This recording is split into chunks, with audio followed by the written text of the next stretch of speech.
as I've said, internet's full of dumb arguments, and we're gonna be looking at some more. I'm really gonna start hating this series.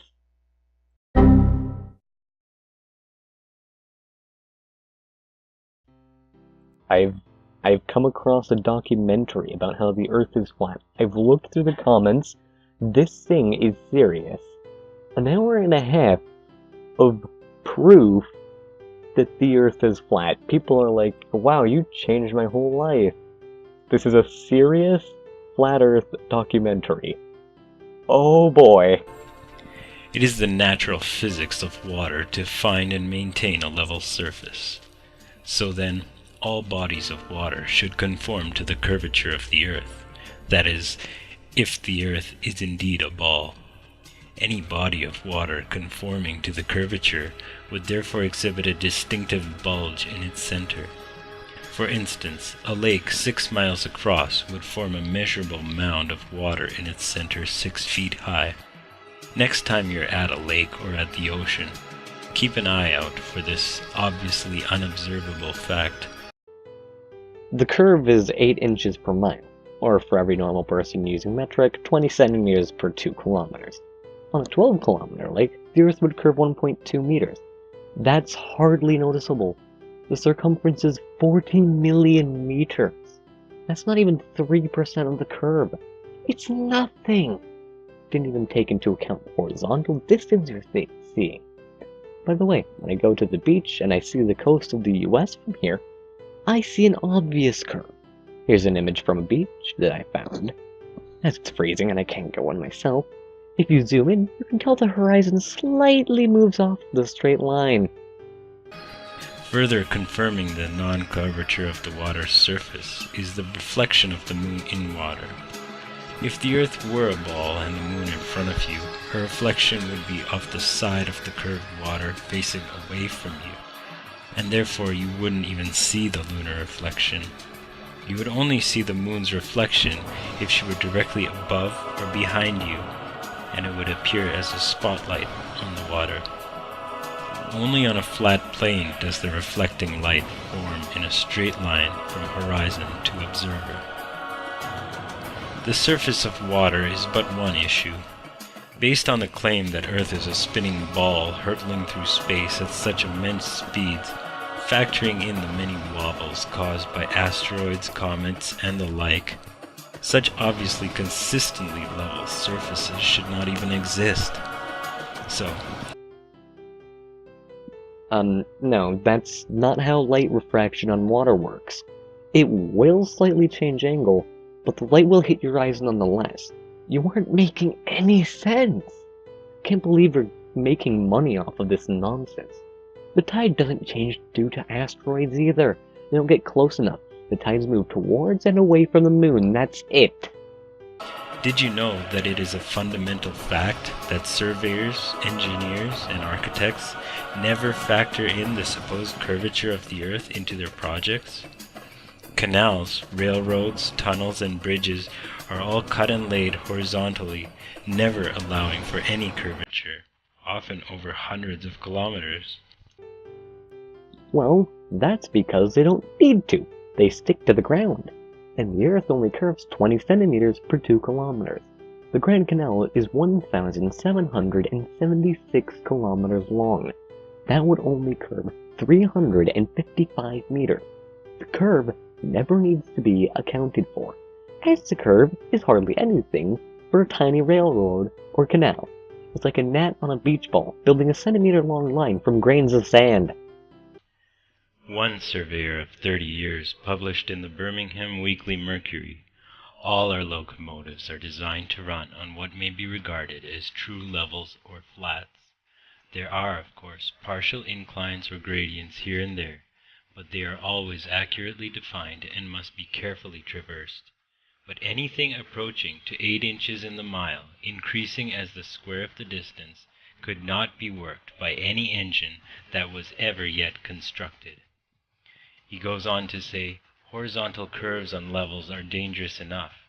Vertical curves would be 1,000 times worse, and with our rolling stock constructed as at present, physically impossible." I'm pretty sure they meant vertical inclines as in a steep hill, not the damn curve. And if they meant the curve, they're wrong.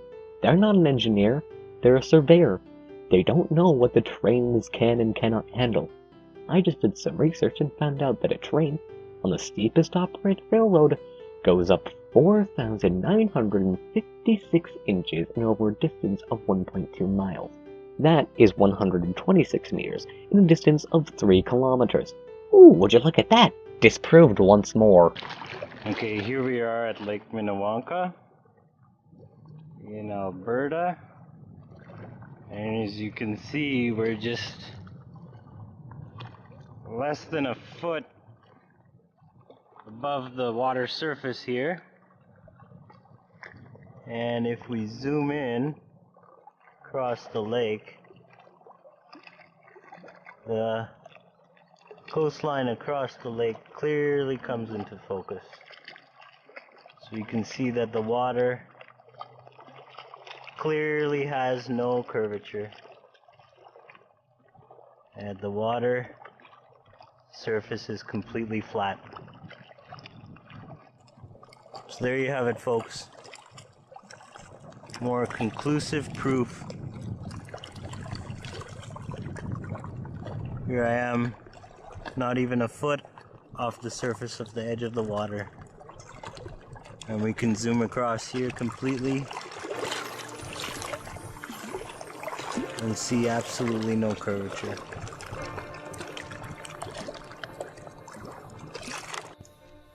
There was an obvious curve before you zoomed in. What are you saying? You're not observing correctly. You zoom in and the curve disappears. The reason being, you see less of the horizon, therefore you see less curve. Ah, dumbass. 1 of 29 disproved. Flat Earth Proof 2. Pilot Principles. The Earth, set to spin eastward at a speed of 1600 kilometers per hour at the equator. So then, how is a plane able to fly eastward at half that speed and reach its destination in more or less the same time as the return flight, when in fact the plane should never reach its eastward destination before it comes rushing up from behind it? And how is it even remotely possible to safely land an aircraft on a runway moving at such a speed? I shouldn't have to mention that it would be disastrously impossible. Oh my god, you're a complete and utter dumbass. And I don't use that term lightly, but this man is a dumbass. The reason we can land planes and fly them is because they don't leave orbit. They spin with the Earth. They're basically a part of it when in orbit. Gravity keeps them here. They move with the spin, and to move further, they accelerate to fly faster than they already are. A nice and easy example of this is to jump. You don't fly back. You don't move. Why? You move with the Earth. We can discuss rotational speeds all day, while some claim that Earth's atmosphere is velcroed tightly to Earth's surface by gravity, despite no protection from the infinite vacuum supposedly surrounding it. Your idiocy is giving me a headache. The vacuum of space doesn't pull stuff. Gravity keeps matter into one tight spot. The vacuum of space doesn't affect that. The only way it can be affected is if another gravitational force is acting upon that. But the one fact against the ball Earth model is that for the average commercial flight flying at 800 kilometers per hour, pilots would have to course correct at a descending rate of 850 meters per minute in order to follow the curvature of the Earth. Failure to do so would result in a 50,000 meter gain in altitude in just the first hour. In reality, once a plane reaches cruising altitude, all controls level out and are maintained level until descent for landing. So investigate the subject for yourself and ask questions. We don't have to course correct planes. They spin with the Earth. They're a part of it. They spin with it. Here, I'll ask you a question. Did you extensively research these and take into account other factors? The answer is going to be no. 2 out of 29. Disproved. Jeez, this next one goes for another 7 minutes.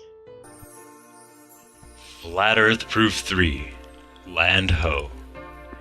In this episode, I will be presenting just some documented examples of the many places visible on Earth across distances which should in fact be impossible, considering the curvature of the ball Earth model, 25,000 miles in circumference. I must give credit to Eric Dubé for his work in this matter, as all these examples are taken from his book, 200 Proofs Earth is Not a Spinning Ball. If you haven't already come across his work, I urge you to look into it. So without any further ado, sit back, relax, and let's get started. I will not relax. You can't tell me what to do. The Dunkirk Light in southern France at 194 feet is visible from a boat approximately 10 feet above sea level from 28 miles away. At this distance on the ball Earth, the light should be hidden behind 190 feet of curvature. Hold on. You can't cut away like that. Where are you going with this? And it's actually 207 feet, or 67 meters for us outside the US. And 3, light refraction says otherwise, and actually 207 feet, 62 meters. He goes on to list other tall objects, like the Statue of Liberty, the port side light and such. And the audio cuts out at 8:27 and doesn't come back until 9:30. I have no idea what happened in that minute's length. Land near Douglas Harbour on the Isle of Man, the whole length of the coast of North Wales is often plainly visible to the naked eye. The 50-mile stretch has also repeatedly been found to be horizontal. On the ball Earth, however, the 50-mile Welsh coast would decline from the center a stark 416 feet on either side. Future me here, so the Earth curves like 7.9 inches per mile. Times that by 50, you get 399. Convert that to feet, that's 33. Not 416. Let's just take a look at the picture of the Welsh coast. Oh, it goes off the straight line. Yeah, that's not looking good for your argument. In regards to distances over land, the Philadelphia skyline is clearly visible from Apple Pie Hill in New Jersey, 40 miles away. Factoring in the 205-foot elevation of Apple Pie Hill, the Philadelphia skyline should be well hidden behind 335 feet of curvature. Future me again, over 40 miles, 27 feet is obscured from view. Apple Pie Hill is 205 feet tall. That gives you 205 feet more of the Earth to see. One Logan Square, which is 400 feet tall, the 31st tallest building in Philadelphia, you would see regardless of being at ground level or on Apple Pie Hill. The New York City skyline is clearly visible from Bear Mountain, 60 miles away. Despite factoring in the 1,283-foot summit of Bear Mountain, the New York City skyline should still remain invisible behind 170 feet of curvature. Future me again, gonna just be fixing all of my audio clips following this because I don't provide any evidence. Once again, your calculations are incorrect. Over 50 miles, it's 33 feet that are obscured, not a number over 200. Bear Mountain is 1,283 feet tall. So if you're behind it, you'd only see about the top of 432 Park Avenue, which is the 7th tallest building in New York City. If you're on top of it, well, you'd obviously see it. So yeah, you're incorrect again. What a big surprise. The Chicago skyline can often be seen from sea level 60 miles away from across Lake Michigan. When Joshua Nowitzki photographed this phenomenon, several news channels quickly claimed his picture was of a superior mirage. Although these do occur, the mirage will always appear upside down and somewhat hazy. Despite the photographs showing otherwise, their model insists that the Chicago skyline hides behind 2,400 feet of curvature. that isn't how a superior mirage works. They don't appear upside down. They can cause things to appear higher than they actually are, or shorter and further away than it actually is. They will appear hazy because they're so far away and light refraction and all that stuff. And a bunch of the images you've shown are exactly that.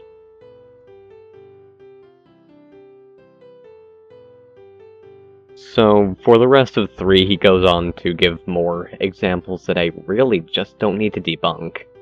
It's all the same kind of logic and reasoning. It'll just be repetitive and annoying. Anyways, that's the end of this episode. I'll be continuing debunking this documentary in other pieces.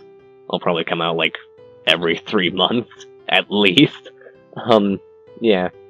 And if you want me to do any other stupid arguments, just send them to me. I will gladly debunk them. Or just attempt to, at least.